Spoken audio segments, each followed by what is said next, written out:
Hello, hi, namaste, and welcome back to my channel, guys. First of all, like always, I would like to start by thanking all my new viewers and everyone who have appreciated the videos. So today I want to talk about mental health. You know, the time to talk about mental health, depression, and anxiety that leads to suicide was yesterday. But if we were not talking about it yesterday, maybe it is the best time. The best time is today. So before I start, I would like to say some facts on suicide and mental health. Did you know in every 40 seconds somebody kills themselves out there in the world? Annually, WHO reports there are around 800,000 people killing themselves all over the world. Out of that, around 78% of suicide is related in low or medium level income countries. And you know, only during this lockdown, around 80,000 people kill themselves. If you see, if we talk of Nepal, around 1150 people killed themselves during the lockdown of 72 days. So when I give you this all statistics and data, yeah, you see a pattern that something is wrong the way we address to these kind of things. you know like most, even in our society or most of the culture, we take people killing who kills themselves as a weak. Someone who is, we say he was mentally depressed, he couldn't think straight. No, yeah. And most of the time we give a reference of like how we must, the depressed people must think of their parents or their loved one and find hope. But like if you see them, if you look at their lifestyle, if you look at them speak of, and if you take the reference of people who survived to tell the tale of mental health and mental depression, you will understand that they are not in a position to think about other people. If they could think about all these things, the people who love and all that, why would they kill themselves? So maybe the way we have been addressing the situation has been wrong, or the way we see person who comes out with mental depression, the way we treat them is wrong.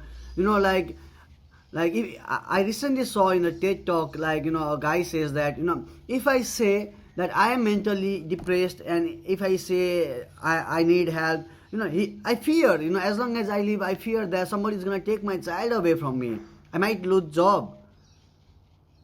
So first of all, like the approach to addressing the mental health, PTSD, anxiety should be addressed properly. Like instead of saying the person was weak, the person was coward, why judge? If somebody is coming out and saying that they need help them in any way you can. And at the same time, I would also like to talk about emotional intelligence. Like the emotional intelligence is taught in MBA classes. It was taught to us also, like how to take a good decision for corporate level. But when you incorporate this emotional intelligence into personal life, and when you think of it, like looking at the situation involuntarily, like you don't seek, and like you don't seek and say, oh, I'm gonna help him, maybe he's depressed. No, when you listen to every individual that you go by through your life every day, look at them, see, listen to them, and if you feel something is wrong, reach out to them, have some empathy. I think emotional intelligence can play a vital role in addressing the mental anxiety and depression. Along with emotional intelligence, also like practicing mindfulness, meditation, reaching out to the people, having a deep conversation with anyone you feel like. Personally, I have seen friends, and being out abroad, you go through this phase, and sometimes it is very good to talk with stranger as well. Just go hit the pub, go to the beach, talk to the stranger.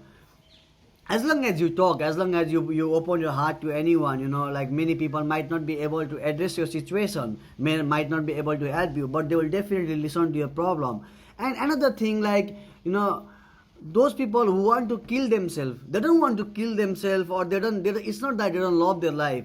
They don't want to feel the way they are feeling.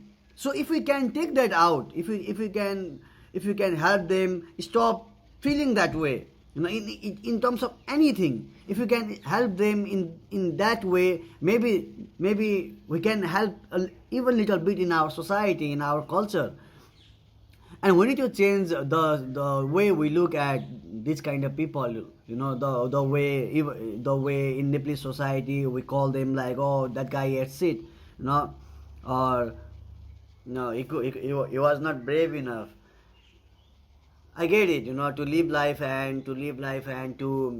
struggle, to go through suffering is a great deal. But at the same time, when you think of an individual, what he must have gone through, so that that if how he felt to go up to that phase is another level.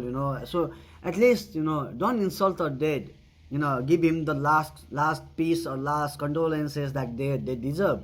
And and like when I talked about the Nepal statistics, there is no or almost no health record on suicide. Like Nepal Health Authority has very few information on it. It is only Nepal Police Department who keeps a record and who investigates suicide to find out if it was suicide or it was a murder. So in Nepal, the bookkeeping system of suicide or mental depression is very poor. And like I mentioned, in this 72 days lockdown, quarantine, around 15 people died, and even our prime minister says, out of that only 3 people were killed by the disease itself, and it was other. So the thing is, look, if it is so rare, if the COVID-19 killing or other thing is so rare, and the rate of suicide has spiked so much, shouldn't we all be addressing this situation? Shouldn't we all be giving little bit more focus on this situation? In 2018-19 fiscal year in Nepal, the homicide in Nepal was highest. It was around 6,300 something, and the second was suicide. It was around 5,200 something. So you see the pattern here. Like how can we in a society see this thing and live with this and say it's okay not to address the situation? You can yell at him, you can say they made a mistake, and you can say all that, but is it gonna help another person? So I think it is time we change our attitude towards this kind of person. And I personally never want, I personally never should be giving my opinion, but this time I think everybody should be talking out. It is okay, like I might be wrong, I might be right. Come out and give your input, say something that can address the situation.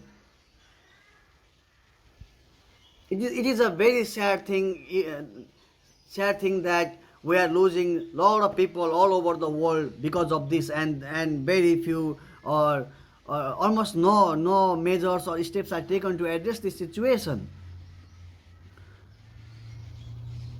So I urge my friends, I urge everyone, guys. Like I talked about emotional intelligence, I talked about meditation, I talked about listening to each other, being there for each other, and find your own way. Like I think most of you can agree that you can hear the scream or the pain or the attention they are asking. If you can pay attention. We talk about empathy. Empathy is, like the ability to feel other people, more deeply, to connect with people, to understand the pain. Maybe we should be focusing more inside, more into ourselves than, all in before we go and strive to be something powerful or successful.